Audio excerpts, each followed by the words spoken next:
Thank you for watching, liking, commenting, sharing, and subscribing right now. So yeah, I'm a graduate student in the computer science department at University of Washington. I've actually done a demo a few years ago in the vocal joystick project. I did one of their user studies. I was not very good at controlling the fish, but hopefully my talk will be a little bit clearer than I was speaking to their thing. So I'm going to present Hubble, which is our system that works continuously to find black holes and reachability problems across the internet. And hopefully the presentation will give you a feel for the type of work that we're doing, because at the end, I'm going to present some preliminary ideas we have on sort of the next generation of systems that we'd like to work on. And I'd really like to engage in a discussion and get some feedback on what you guys think we should be doing. So there have been widespread reports recently of cyber attacks on Georgia from Russia. I have a quote up there from the Georgian Ministry of Foreign Affairs on August 11th. Ooh. Give me just 1 second to quit so I don't get any more notifications. Sorry about that. We'll just assume I won't get any more email during the talk. Sorry. And so, we might want to ask questions like how many networks in Georgia actually became unreachable during the attacks, and how long did the problems last? And Hubble's a system that can give us a view into what happened. So the system monitors networks around the internet, and it identifies those that start to experience problems. And I'm going to go into more detail on the types of problems and how the system actually works. But just to give you an overview of what Hubble actually saw of the Georgia attacks, up there I have a graph of the number of networks in Georgia that experienced problems.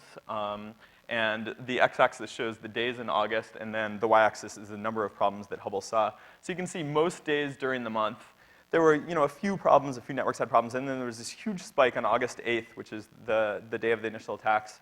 There were 22 networks in Georgia that experienced problems. So there was stuff going on. There were cyber attacks occurring, it appears, and they were pretty visible effects. However, most of the problems only lasted a few hours, and there's only a one-day spike. So it seems like the problems weren't just due to a complete destruction of all the infrastructure in Georgia. Either the problems were being mitigated or the attacks weren't sustained for a long period. Now that I've given an idea of the types of questions that Hubble can answer, I'd like to get a little bit more specific about which types of problems we look for and how the system works. So the first question we can ask is, what does it mean for a host in Georgia to be unreachable for my computer? So up there we have my computer. Down there we have some host in Georgia. And in the middle is the internet. So what really is in the middle there? Evidently, some people might have the idea that the internet is essentially a big truck. It's really not a big truck.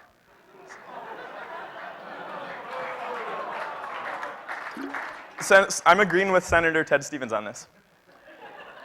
So rather than a big cloud like I had originally, and rather than a truck, it's really a set of small clouds. So we have a whole bunch of ISPs connected together in various ways. And there's many more, but I've given sort of an idea of it, and I've made up all the connections, so don't take that as an accurate internet map. And the structure of the internet is actually such that we can map it out on a daily basis and get a map like this, except a real one, not one that I made up. And so in order to get from my computer to Georgia, the information is going to take some path through the network, say like that, and then it'll reach that Georgia host. And so one reason that I might not be able to reach it is if the particular host that I'm trying to reach is actually down when I try to reach it. And that's not the type of the problem that we're interested in here. Really what we're looking at is whether or not it actually makes it across the internet to the Georgian ISP, and then once it gets to the Georgian ISP, it's just their job to figure it out. So we're not looking at this type of problem. Instead, the types of problems we're looking at is, I'm trying to get there, and it stops somewhere in the middle of the network like this. And normally when this happens, there's enough redundancy in the network that, it'll just find another path around that problem. Maybe it'll go this way. And then we're all set. You might have a temporary outage, but you'll be fine after a few seconds. Sometimes, however, it's not going to find that path. And those are the types of problems that we're interested in. So for our purposes, an internet black hole is when there should be paths available, but the traffic persistently doesn't reach them. There are paths that appear to be available. And sometimes you're even able to find another machine, and it's able to find that path. So this even seems like a bigger problem, because we know the paths are out there and they're working. And so for our purposes, persistently is going to mean 15 minutes, but that's pretty arbitrary, just so you have an idea of what we're talking about. So, that the Georgian host, wants to be reachable from the entire internet, from everywhere. And in fact, this is the most basic goal of the internet. If you're using Skype, you want all your friends to be able to call you, not just the ones who have Comcast as their ISP.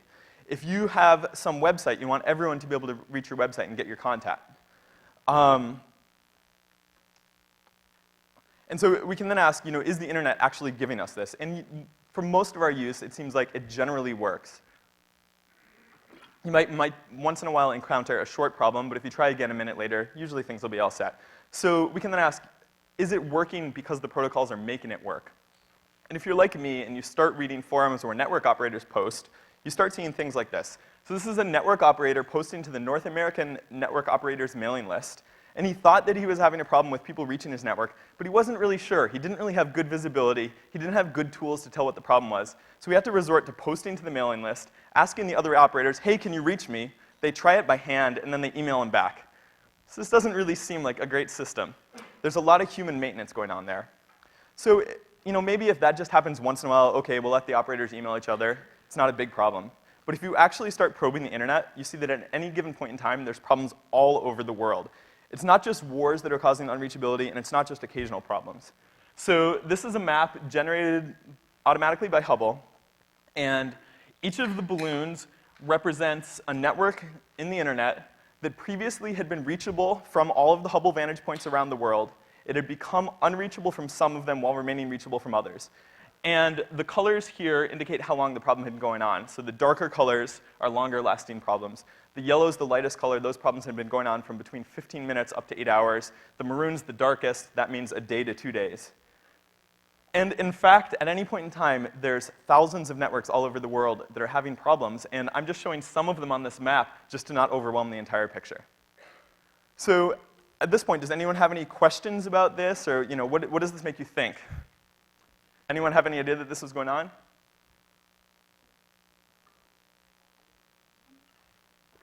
If you shout, I can try to repeat your question back. So he was wondering how many sensors we're actually using. So we use up to a few hundred around the world. It's usually we're using about 35. We found that we get almost as good results using 35 as we do using a few hundred. So we've stepped up from that operator who has his own view to having maybe tens or hundreds of sites around the world. But in the future, we'd like to have hundreds of thousands or maybe even millions of sites around the world. And that's one of the things that I'd like to talk to you guys about at the end. Anything else at this point?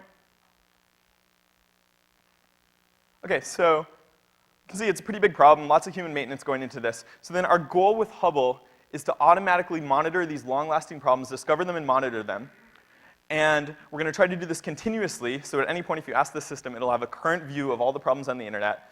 And we're trying to do this on a global scale, so we want to monitor the entire internet at once. We also like to classify the causes so we can give the network operator some idea of what's going on, so maybe they know who to go yell at to get it fixed. I think one of the big lessons of this talk is that if you put together enough different data sources, you actually can monitor the entire internet in real time pretty effectively. So I'm going to give an example of a real problem that Hubble saw last October. And this is both going to give you a better idea of the types of problems we see and also give you an idea of how the system works at a high level. So here we have a destination D. It's part of a network owned by USC, the University of Southern California. And X, Y, and Z are example Hubble monitors around the world. Previously, all of these monitors had been able to reach the destination. And what they're each going to do is periodically ping the destination. That means send a message out to it and ask it if it can hear, and then it'll reply back. So first, X is going to ping D. And it hears a response. A few minutes later, Z pings D. And this time, there's no response. So now we have a suspicion that something's going on. And so what we're going to do now is try to analyze the amount of unreachability that exists. So all of the monitors are now going to try to reach the destination. And they're going to send what are called trace routes, which will tell them the route that the traffic's taking through the internet to get there. And we see that X can still reach the destination, Y and Z can't. Now what we'd like to do is try to figure out where in the network the problem is occurring. So we're going to group together the failed trace routes. And in this case, we see that all of the monitors that try to reach through the Cal State University network are able to reach the destination, whereas those that go through Cox communication fail in Cox communication. So Cox is not forwarding on traffic to USC. So this is sort of an interesting problem because here USC is getting multiple providers to the rest of the internet. And one of the reasons you might want to get multiple providers is to give you some resilience against failure. If one of your providers is having problems, you can use the other one. But here it almost seems like the multiple providers is causing the problem in some sense, or at least contributing to it. So that, at a high level, is a view of how Hubble works. There's other components to it, and you can go to the website if you want more details on it. But I'm now going to get into some of the results of what we actually see with Hubble. So these particular results are from a 3-week study that I conducted in September. And during that time, we saw 31,000 black holes involving 10,000 networks. So these were all networks that had been reachable from all of the Hubble vantage points, became unreachable for some, and then within the study became reachable again. And all these problems lasted at least half an hour, or sorry, at least 15 minutes, because we weren't considering any shorter ones. And this graph shows the duration of the problems that we saw. So on the x-axis, we have the hours that the problem lasted, and it's in a log scale.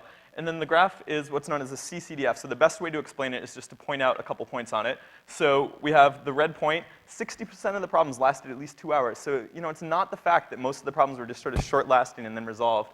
And 20% of the problems lasted at least 10 hours. And some of the problems were even lasting days on end. So we were just sort of astounded at this. I don't think anyone had any idea that there were this many problems or that they were lasting this long.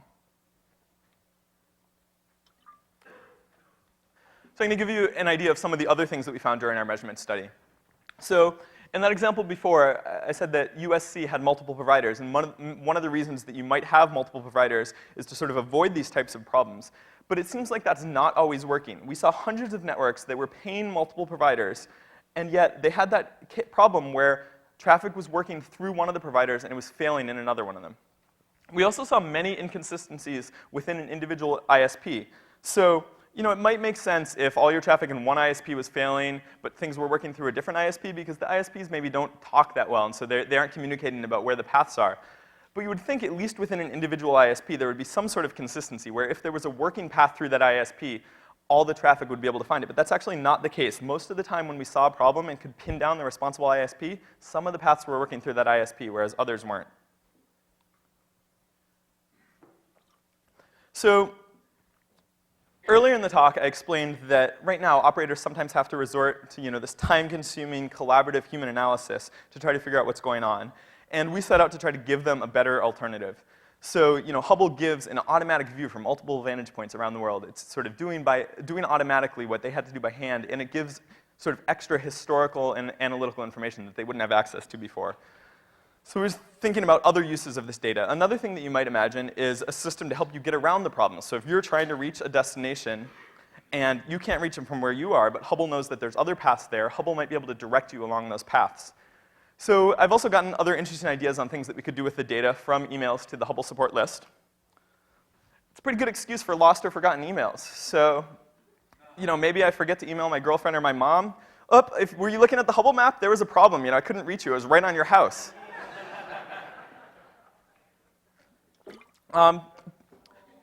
People have also suggested that maybe we could help use it to figure out nefarious things that the government's doing. Other people have suggested that actually we should give this to the government so they can figure out what other people are doing. Maybe I can be some sort of double agent with Hubble. Finally, someone was really adamant suggesting that we could actually use it to predict earthquakes. So this guy, he first emailed me. He then emailed me on Facebook. He called my department. He called my office. And he called my cell phone. So something's going on there. So the thing that I'm most interested in, though, is I would like to eventually get my PhD and graduate. So I need more ideas on things I can do to expand this system to get better. And I've gotten some really good ideas from the Hubble mailing list. So this guy wrote in with a number of ideas on what's causing black holes. And this is one of his ideas. It's the rats that are out there. And I thought, beyond just giving me a good idea on maybe what was going on, he also gave me one of the best words I've ever seen in an email. So I highly encourage you guys to use this in conversation whenever you can.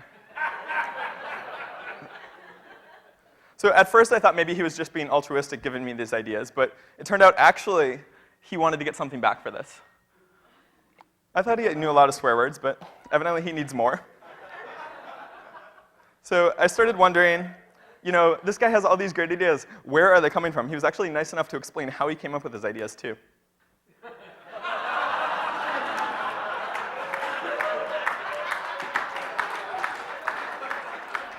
So my advisor's in the back of the room, so maybe I shouldn't say anything about, where my new ideas are coming from, but.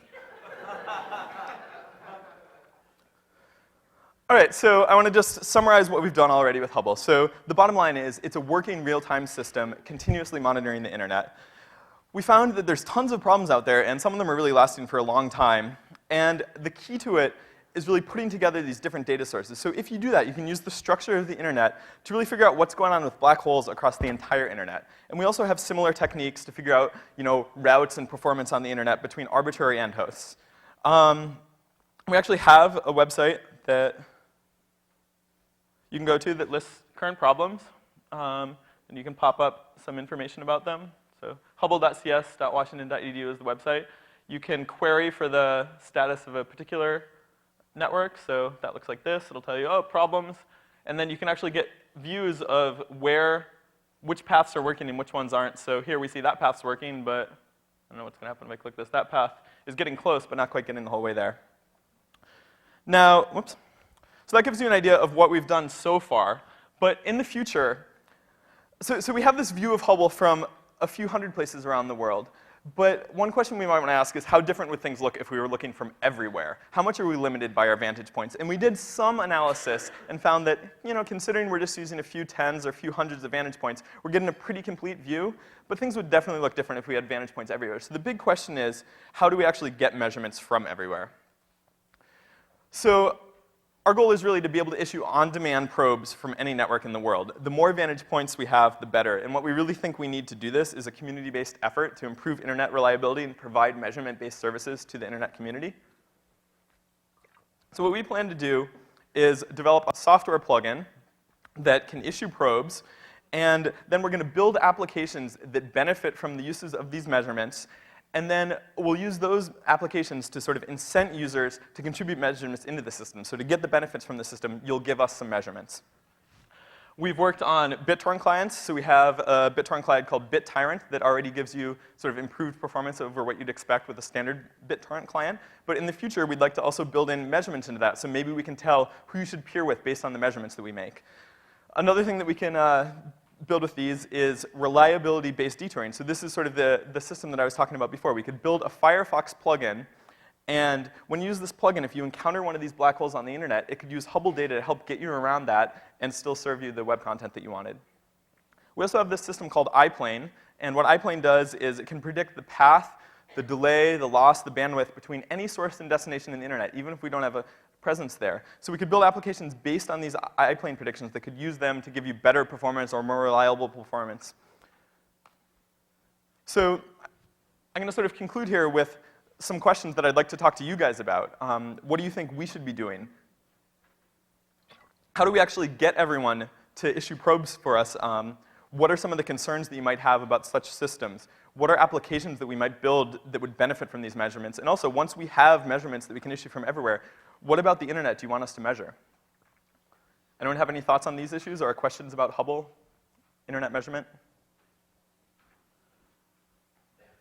Hey, Nagios is an open source server monitoring software that this will be perfect for because it's already doing that.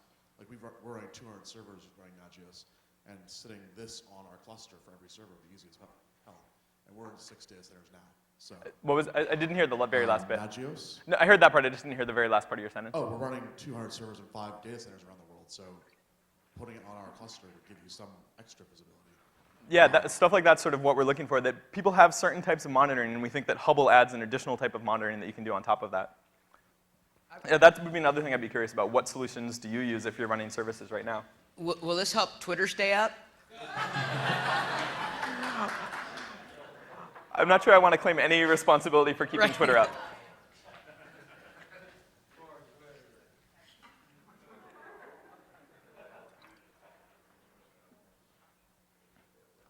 So what would it take for you guys to let me run a little application on your machine that would maybe issue some measurements from your laptop while you're here and contribute those back into Hubble? Are you willing to let me do that? We don't have a way to download it yet, but this is sort of a future thing that we're making open source. Maybe I should have given my talk before Yoshi so you wouldn't have as many security concerns about the things that I might want to do.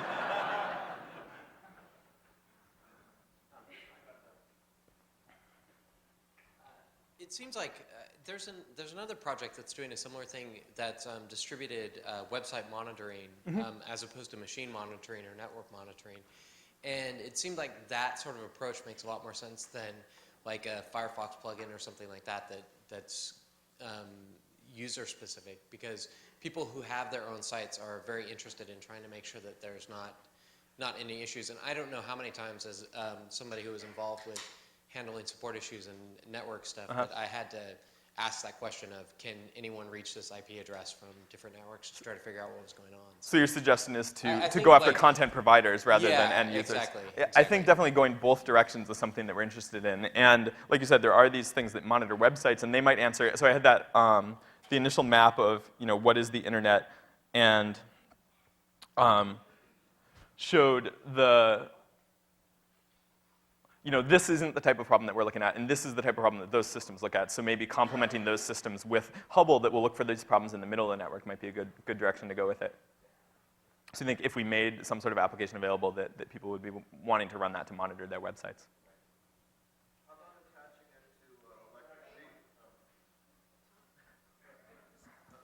How about attaching it to a screensaver like Electric Sheep? It kind of works like SETI at home using the processing power to make cool screensavers. So we've definitely thought about that sort of thing, and I think going that direction you can get a pretty good user base.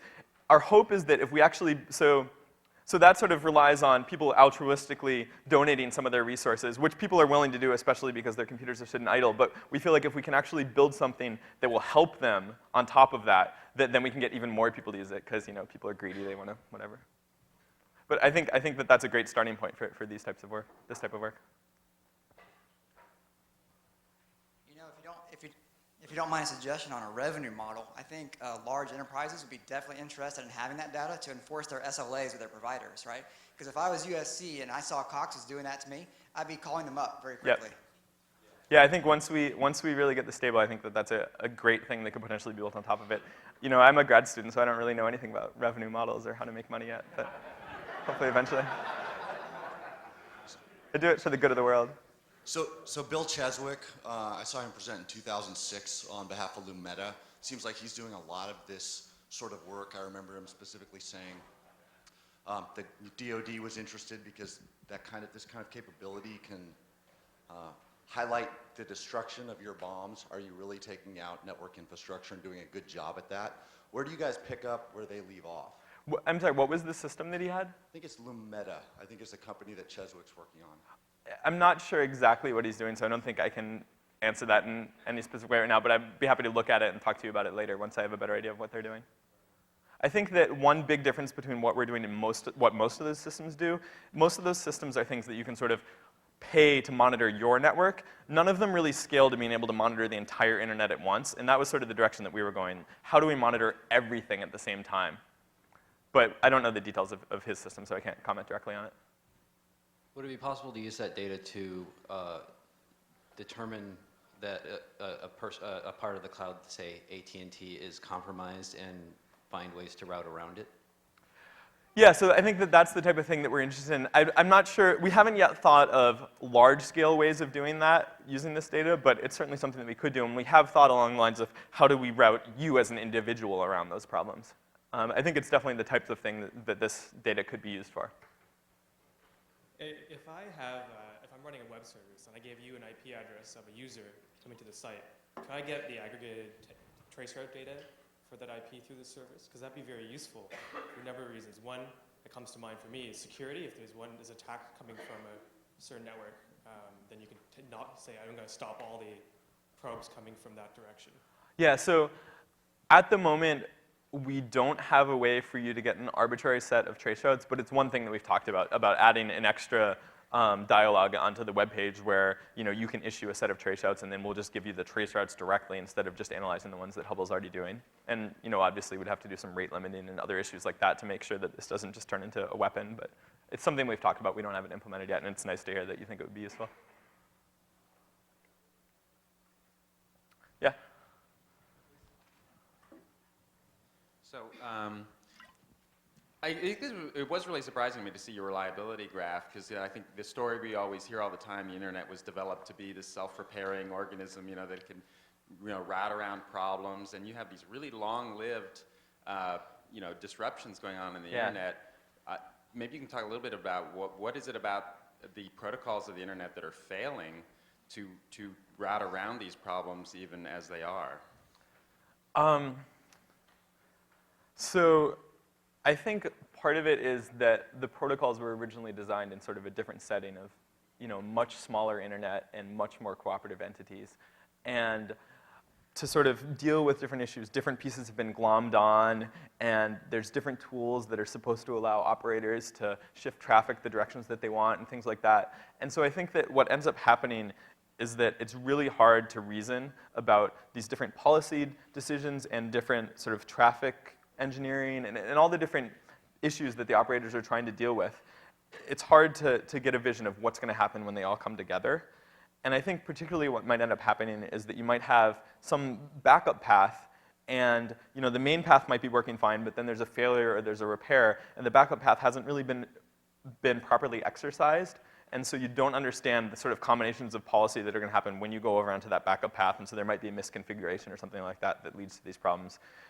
I think the other big issue is that when you do have these competing entities and these economic concerns, there might be policy issues where one ISP isn't willing to route traffic a certain direction for another ISP just because it doesn't have, that doesn't make it money. And so when the paths that it can make money over fail, it might not be able to go that way even though it looks like there should be a connection. Right here? Do I hear a question? Oh, okay, so I'm curious what you think the blogger's role in all of this. I mean, because this is looking definitely, that's like a military map almost. I mean, with the Clouser, the English channel. What role do bloggers have in this whole thing? If we're talking truly in militaristic terms. So I think the role that bloggers play will eventually be to help us monitor and also help us get out the word about the monitoring the applications that we're building. I think that right now we're deployed on mainly universities, but you get a very different view of the internet once I'm deployed on all your machines, and that'll help us sort of detect more problems. It'll also help us build applications that you guys can really use. Does that sort of address your question? Yeah, a little bit. We can talk more about it after. I think time space ago. I think we're good. Good. Thank you. Thanks. Okay, that's it.